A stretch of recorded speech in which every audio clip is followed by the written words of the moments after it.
Hello and welcome. So today is the 20th day of the third month, 20th day of Sivan. So let's read from chapter 20 of Proverbs. And he shall strengthen your heart. Reading from the George Lamsa translation from the Aramaic and cross-referencing the New King James Version translated from the Hebrew. Proverbs chapter 20. Wine is grievous, drunkenness is shameful, and whoever drinks excessively is not wise. The New King James reads, wine is a mocker, strong drink is a brawler, and whoever is led astray by it is not wise. Interesting. Again to the Aramaic, wine is grievous, drunkenness is shameful, and whoever drinks excessively is not wise. The anger of the king is as the roaring of a lion. He who provokes him to anger sins against his own life. It is an honor for a man to cease from strife, but every fool will delight in it. The lazy man is reproached, and he will not cease from talking. Therefore, he shall beg during harvest, but will not receive even water. Verse 5. The counsel in a king's heart is deep, but a wise man will draw it out. Many men are considered merciful, but a faithful man who can find? And the Hebrew there says, actually, a man of faith who can find. That's almost the same as a faithful man. But when we think of a faithful man, normally we think of it as self-referencing, someone who is faithful to me. But a man of faith, normally we think of that as a man who is faithful to Elohim. So the direction of the faithfulness is different in the English, the way we get that wording. So it's nice to have both. A faithful man versus a man of faith. Who can find? Either way, it's rare. Verse 7. The just man walks in his integrity. Blessed are his children after him. A king who sits on the throne of judgment scatters away all evil things from before him. Who can say, I have made my heart clean, I am pure from my sins? Diverse weights and diverse measures, both alike, are an abomination, even in the presence of Yahweh. Okay, in the Lamsa translation, it's written L-O-R-D, all caps. As is my custom, I replace that with the original Hebrew, which is Yud-He Vav-He. And the most accurate pronunciation that I've come across, better than Jehovah, better than Yehovah, better than Yahweh, the best pronunciation is, after all of that, Yahovah. So let me read that again. Verse 10. Diverse weights and diverse measures, both alike, are an abomination in the presence of Yahovah. 11. Even a child is known by his doings, whether his works are pure and whether they are right. The hearing ear and the seeing eye, Yahovah has made even both of them. Love not sleep, lest you come to poverty. Open your eyes, and you shall be satisfied with bread. A friend says to his friend, I have made a gain. Then he boasts.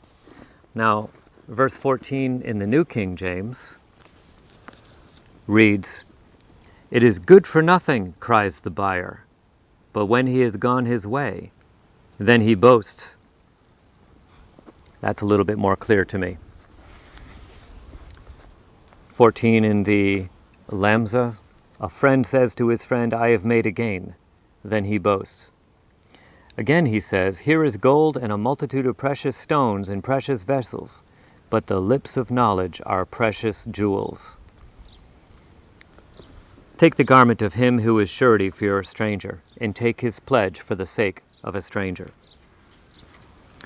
He who becomes surety for a man by means of deceitful gain will afterwards have his mouth filled with gravel.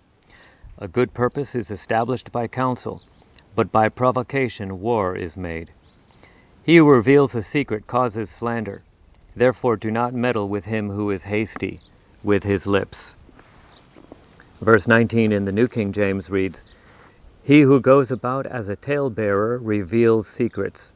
Therefore do not associate with one who flatters with his lips.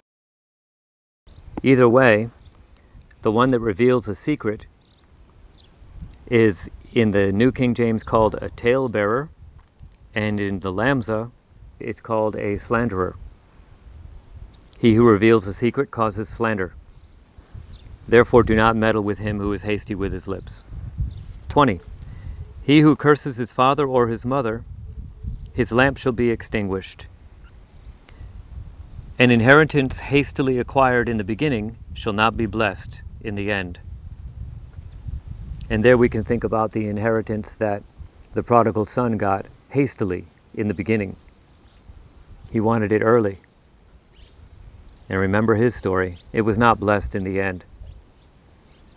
He lost it all. Verse 21, an inheritance hastily acquired in the beginning shall not be blessed in the end. And the prodigal son is just one possible example of that kind of phenomenon. 22, do not say, I will recompense evil, but wait for Yahweh that he might save you.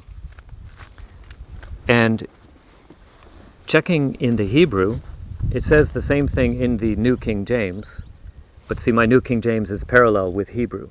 So there it says basically the same thing for 22.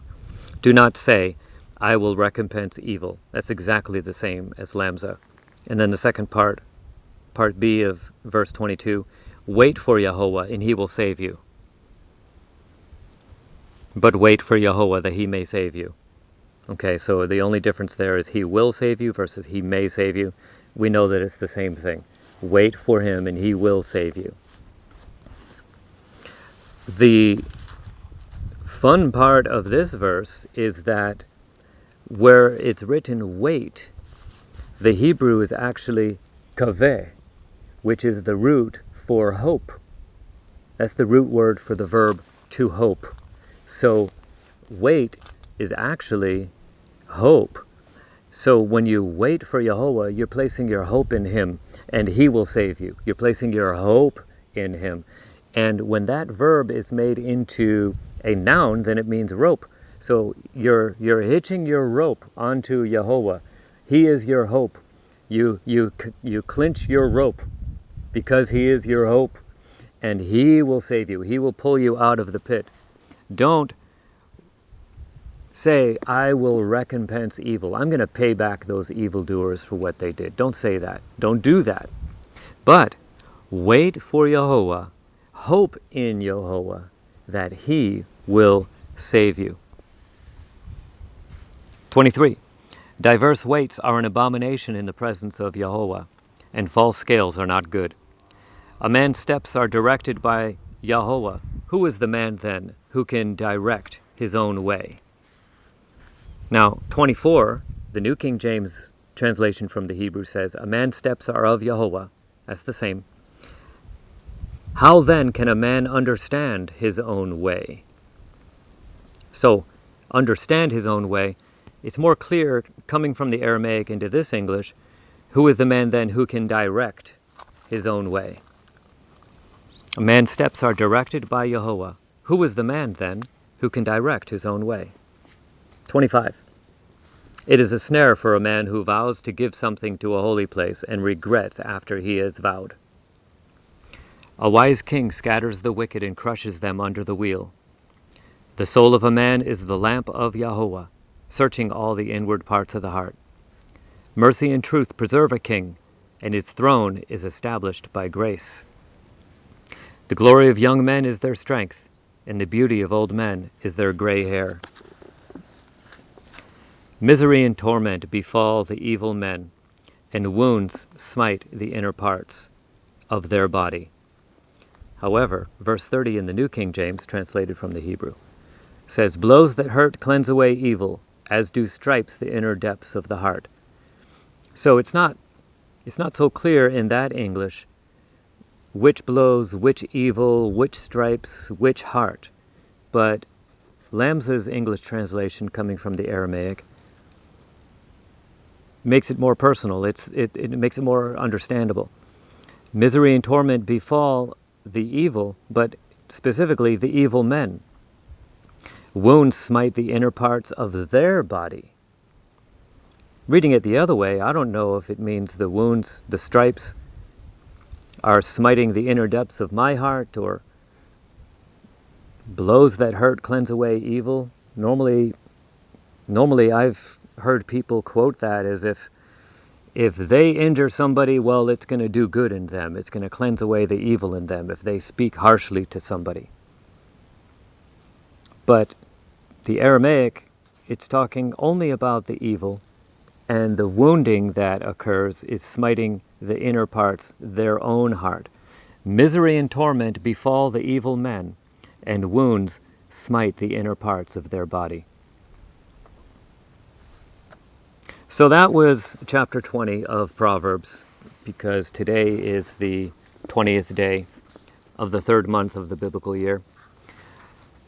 It is preparation day for Shabbat, so I'm going to release this video, produce it, and then I'm not going to do a video tomorrow. I'll be doing Bible teaching tomorrow during the day on Shabbat, which begins tonight at sunset and goes until the following sunset, Saturday evening. So I'll be doing Bible teaching during that time, but I won't be doing production. So we'll have another video coming up again on the first day of the week. Thanks so much, and Shabbat Shalom. Wait, I said, on the Lord.